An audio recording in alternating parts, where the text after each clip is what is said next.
Assalamualaikum and good day for you, Doctor. We are from Group 20. We'll present financial reports for two companies, which are Unisem Malaysia Berhad and Malaysian Pacific Industries Berhad.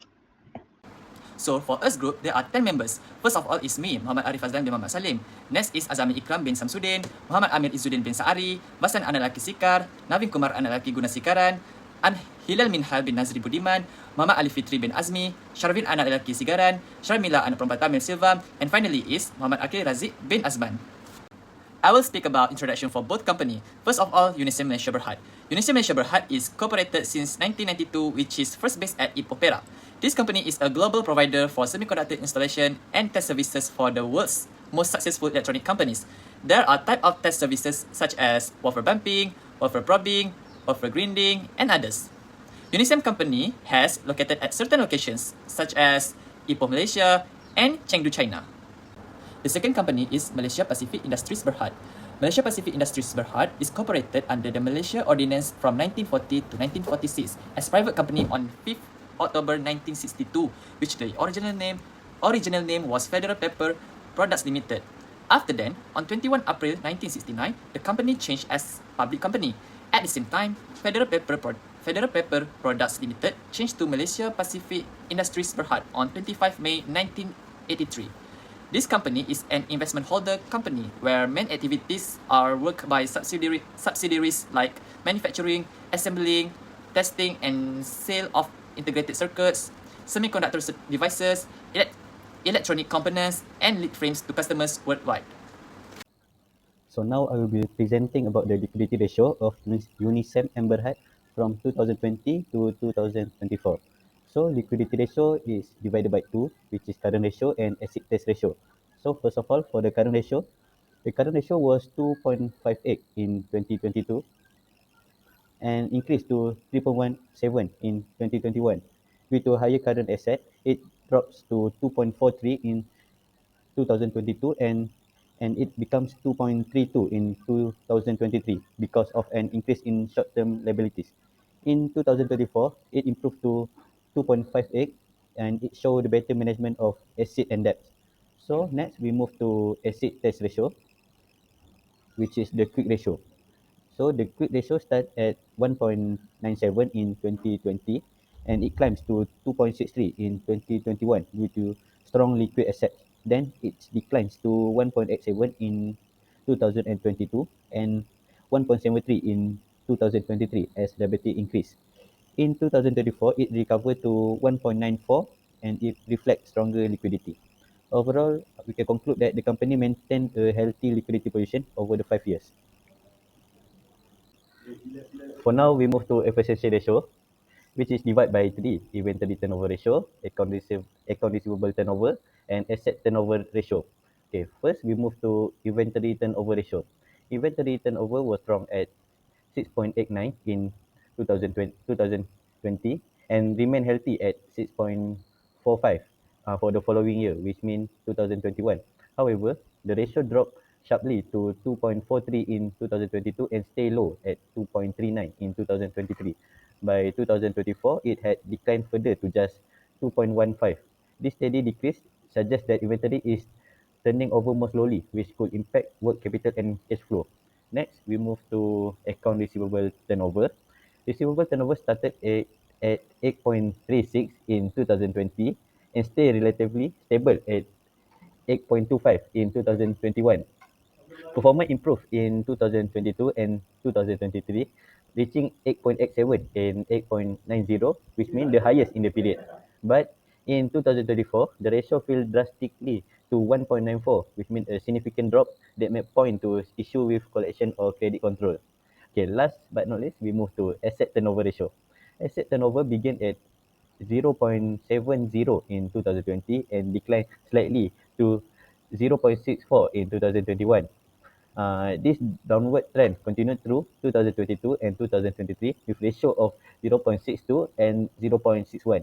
The figure fell further to 0.48 in 2024, reflecting reduced efficiency in generating revenue from assets. Now, let's take a look at the leverage ratios of Unisem Berhad over the 5 years period from 2020 to 2024. These ratios are important because they show how much the company relies on debt financing and how well it can manage its financial obligation.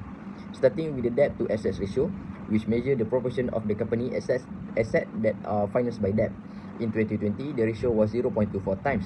It slightly declined to 0.22 times in 2021 and remained at the same level in 2022. The ratio further decreased to 0.20 times in both 2023 and 2024. This indicates a conservative capital structure, suggesting that the company is not heavily relying on debt to finance its assets. Next is the debt to equity ratio, which compare the company's total debt to its shareholder equity. It was 0.31 times in 2020 and steadily decreased to 0.25 times in 2023 and remained unchanged in 2024. This downward trend shows improved financial stability, with the company depending less on debt and more on equity to fund. Lastly, the times interest earn ratio evaluates the company's ability to cover its interest expense with its earning before interest and tax. In 2020, the ratio was 3.01 times, improving slightly to 4.76 times in 2021. A major spike occurred in 2022, reaching 94.46 times, which reflects an exceptional increase in earnings. It drops to 54.29 times in 2023 and further declined to 11.67 times in 2024. Although the tie ratio has declined from its peak in 2022, the company still maintains a strong ability to service an interest obligation. Now, let's take a look at the profitability performance of Unisem Berhad from the year 2020 to 2024. Based on three key indicators, the net profit margin, return on assets, and return on equity. We will begin with the net profit margin, which measures how much profit the company makes for every ringgit of revenue. In 2020, the company faced a loss with a net profit margin of negative 0.82%. However, there was a strong recovery in 2021, reaching 11.06%, and this upward trend continued to 12.64% in 2022. The peak performance was in 2023, where the margin surged into 21.63%, reflecting exceptional profitability. However, in 2024, we see a decline to 5.57%, suggesting possible cost pressure or revenue challenges. Now, let's review the return on assets, which indicates how efficiently the company used its assets to generate profit. In 2020, ROA was slightly negative at negative 0.57%. It rebounded to 7.05% in 2021 and rose further to 7.84% in 2022. The highest return was again in 2023, reaching 13.28%. For 2024, the ROA dropped significantly to 2.67%, aligning with a fall in the net profit margin. Finally, the return on equity reflects how well the company generates return for its shareholders. ROE start at negative 0.73% in 2020, then improved to 9.12% in 2021 and 10.07% in 2022. In 2023, ROE peaked at 16.82%, showing strong value creation for shareholders. However, similar to the other ratios, it declined in 2024 to 3.34%. In summary, Unisem show impressive profitability growth from 2020 to 2023, peaking in 2023 across all three metrics. But in 2024, the company faced a noticeable downturn. This could be due to external market factors, higher costs, or reduced demand, and should be further investigating the management discussion or further outlook. Okay, hi, Assalamualaikum, Doctor. My name is Azami Ikram bin Samsudin.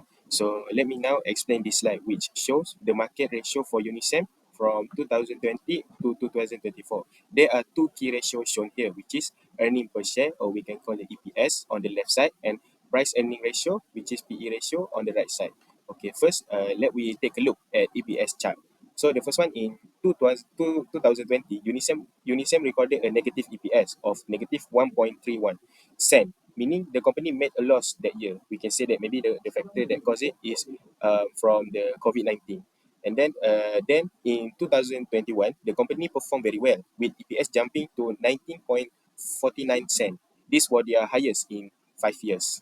And then in 2022, EPS dropped slightly to 12.35 cent, but it was still strong. So that means they still maintain lah. And then in 2023, it increased again to 15.9 cent. However, in 2024, the EPS dropped significantly to just 4.97, showing lower profit for that year. This shown that Unisem had a strong recovery after 2020, but in 2024, their earnings slowed down, maybe due to lower demand or higher costs. And then for next, we move on to price earning ratio, which is PE ratio. The PE ratio was around 30.78 in 2021 and increased slightly to 33.04 in 2022. And then it dropped to 18.29 in 2023, meaning the stock became cheaper compared to earnings. However, in 2024, the PE jumped very high to 66.60. And then, as shown in the graph, 2020 has no value because Unisem didn't have PE ratio in 2020 because it recorded a loss negative EPS. So when we calculate in the formula, it will become math error lah. And PE ratio can't be calculated properly with negative earning. So for next slide, I will pass to the next person. Thank you, Doctor. Hello everyone. Based on the analysis of Malaysia-specific industries Berat, the liquidity and efficiency ratios show both strengths and areas of concern over the 5-year period from 2020 to 2024. The current ratio, which measures the company's ability to pay off its short-term liabilities with short-term assets, showed a significant decline from 4.89 in 2020 to 2.58 in 2023, before slightly increasing to 2.80 in 2024. Similarly, the acid test quick ratio decreased from 4.39 in 2020 to 2.23 in 2023, with a small rebound to 2.52 in 2024. Despite the decline, both ratios will still indicate that the company maintains a relatively strong liquidity position, although not as robust as in 2020. Thank you. In terms of efficiency ratios of Malaysian Pacific Berat, the inventory turnover ratio remained relatively high, peaking at 11.69 in 2021 before gradually dropping to 10.19 in 2024, indicating that the company continues to manage inventory effectively. The accounts receivable turnover improved from 6.74 in 2020 to 7.52 in 2023, suggesting better collection efficiency, but it fell to 6.06 in 2024, which may reflect slower customer payment for or relaxed credit terms. The asset turnover ratio remained stable from 2020 to 2023, around 0.84 until 0.87, but declined to 0.67 in 2024, implying that the company's ability to generate revenue from its asset has weakened. Overall, while the company still shows good liquidity and efficient inventory management, the recent downward trends in receivable and asset utilization highlight potential areas for operational improvement. Thank you. Now, let's take a look at the leverage ratio on Malaysian Pacific Industries Berhad, specifically focusing on the debt to asset ratio from the year 2020 to 2024. Starting from 2020, the ratio was at 0.12, indicating very low leverage. This increased gradually to 0.19 in 2021 and peaked at 0.27 in 2022, suggesting that the company took on more debt during this period and possibly to support expansion or capital investment activities. Then debt to equity ratio. In 2020, the ratio was at 0.14, which increased steadily to 0.24 in 2021, 0.29 in 2022, and peaked at 0.34 in 2023. This indicates that the company gradually took on more debt compared to equity and possibly to support growth initiatives. However, in 2024, we observed a slight decline to 0.28, which may suggest reduced borrowing or an increase in retained earnings or equity capital. Then, we look at time interest earned. In 2020, the ratio was at 3.55, which dropped to 2.40 in 2021, indicating tighter interest coverage during that year. Interestingly, it rebounded sharply to 4 in 2022 and remained strong at 3.55 in 2023 and 3.93 in 2024. Now, let's look at the profitability ratio, which show how efficiently the company is generating profit from its operation and assets. The first one is net profit margin, shown on the left, measure how much the company's revenue turns into profit after all expenses are deducted. In 2020, the margin was at 10.8%, 11.81%, rising steadily to 11.47% in 2021 and peaking at 16.40% in 2022. This suggests a very profitable year, like driven a strong sales or cost efficiencies. The margin remains strong at 2023 at 15.94, but in 2024 we see a significant drop to 5.29%, which could be due to increased cost, lower revenue, or one-time expenses. Moving to the middle, we have a return on assets, which tell us how effectively the company use its assets to generate profits. It increased from 9.40% in 2020 to 14.23% in 2022, showing the improved efficiency. It slightly decreased to 13.45% in 2023, 13.55 in 2023, and then dropped significantly to 3.53 in 2024, which aligned with the lower net profit margin for that year. Finally, on the right, we have a return on equity, which shows how well the company is using shareholders' equity to generate a profit. From um, return on equity from 11.02 in 2020 to 18.07% in 2022, it slightly dipped to 17.88 in 2023, and still a very strong performance. However, in 2024, it plunged to just 4.62%, likely due to lower earnings despite equity remaining stable. Uh, Now let's move to the market ratio. Starting with the earning per share, on the left, we can see that a strong growth from 2020 to 2023. EPS from 67.53 ringgit in 2020 to a peak of 165.62 ringgit in 2023. This reflects a solid profitability likely driven by operational efficiency, strong demand, and effective cost management. However, in 2024, we observe a significant drop to 13.84 ringgit. This sharp decline could be due to several internal or external factors, such as market slowdown, rising costs, or industry-wide challenge. Then we will move to the price earning ratio. This metric tells us how much investors are willing to pay for each times of earnings. From 2020 to 2023, the PE ratio fluctuated between 13 to 30 times, uh, indicating that a relatively stable valuation aligned with the earnings. In 2024, it jumps to 87.55 times. Even though our EPS dropped significantly, this suggests that despite with lower earnings, the market still sees a long-term potential in our business. In other words, investor confidence remains strong, possibly driven by our strategic positioning, growth prospects, or innovation pipeline. Based on the ratio analysis, I think that Malaysian Pacific Industries appears to be stronger company than Unisem. The first reason is liquidity. The current ratio and acid test ratio shows that Malaysian Pacific Industries Berhad has consistently maintained higher level compared to Unisem. This indicates that MPI has sufficient current assets to cover its short-term liabilities, demonstrating stronger short-term financial health and better liquidity management.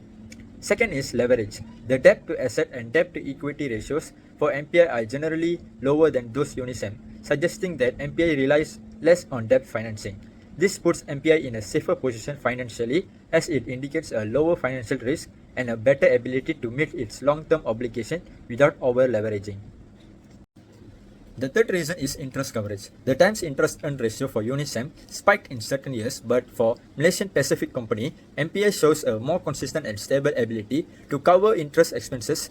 MPI's steady performance in this ratio reflects good control over its earnings and interest obligations, reducing vulnerability to changes in interest rates. The final reason is profitability.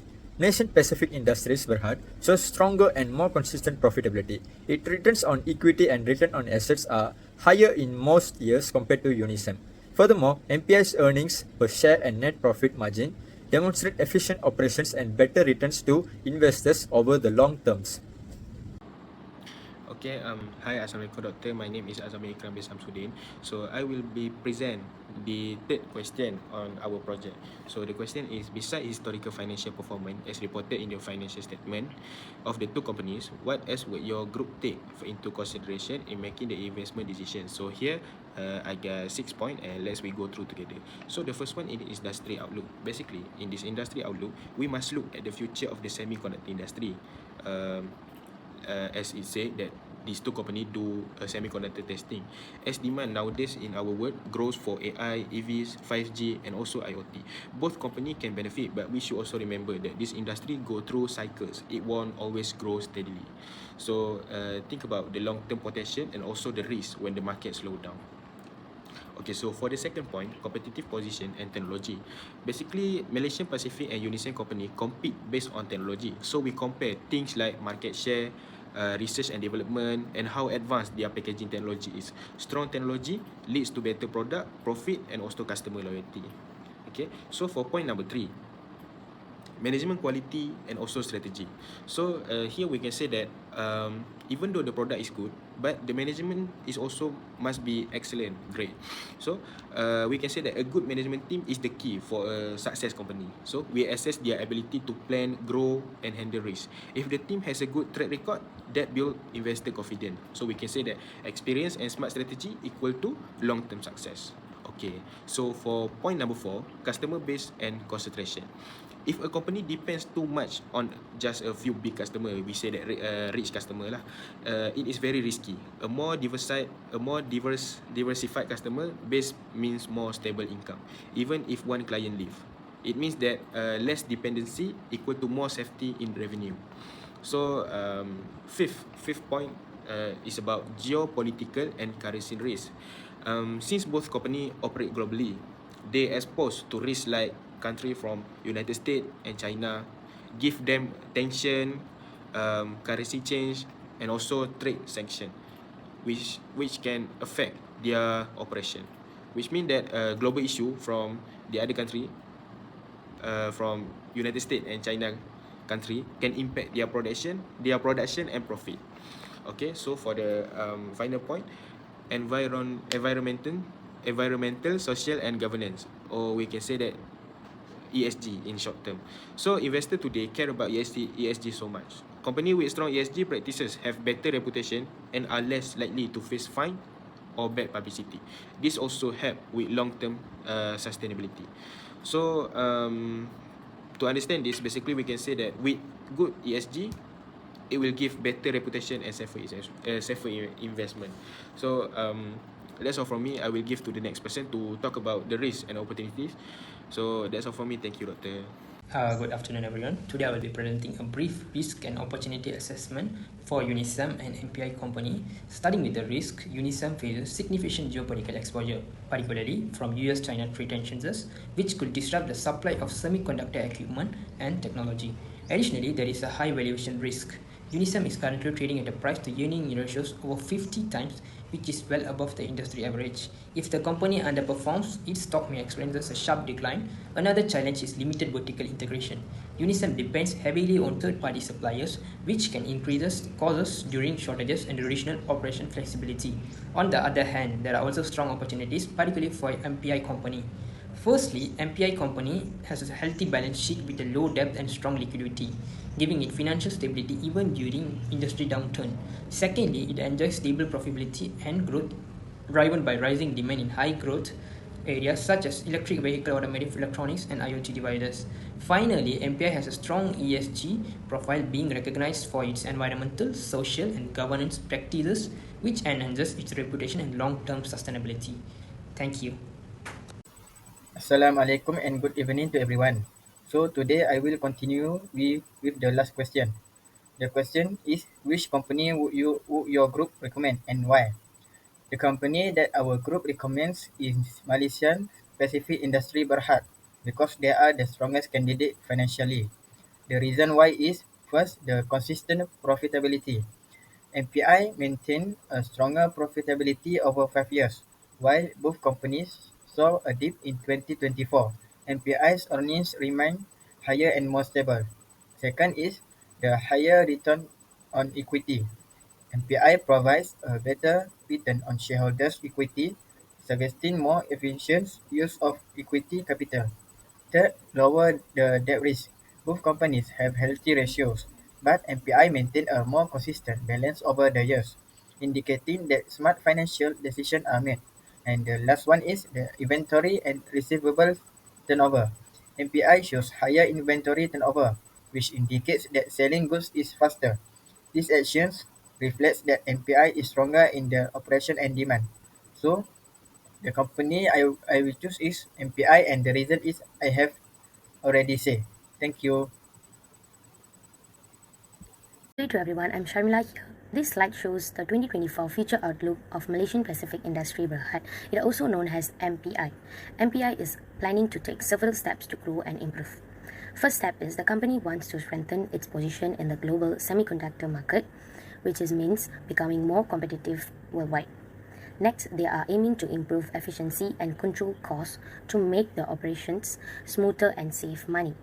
They're also planning to devise their microelectronic products, which can offering more variety in their technology. Another important point is expanding their production capacity. This means they are want to produce more where they can meet increasing demand. MPI will be also use advanced technology to stay ahead in this industry. Lastly, they want to support Malaysia as a semiconductor hub, which is helping the country becoming a key player in this field. In summary, MPI is focusing on growth, innovation, and contributing to Malaysia's technology development. Thank you.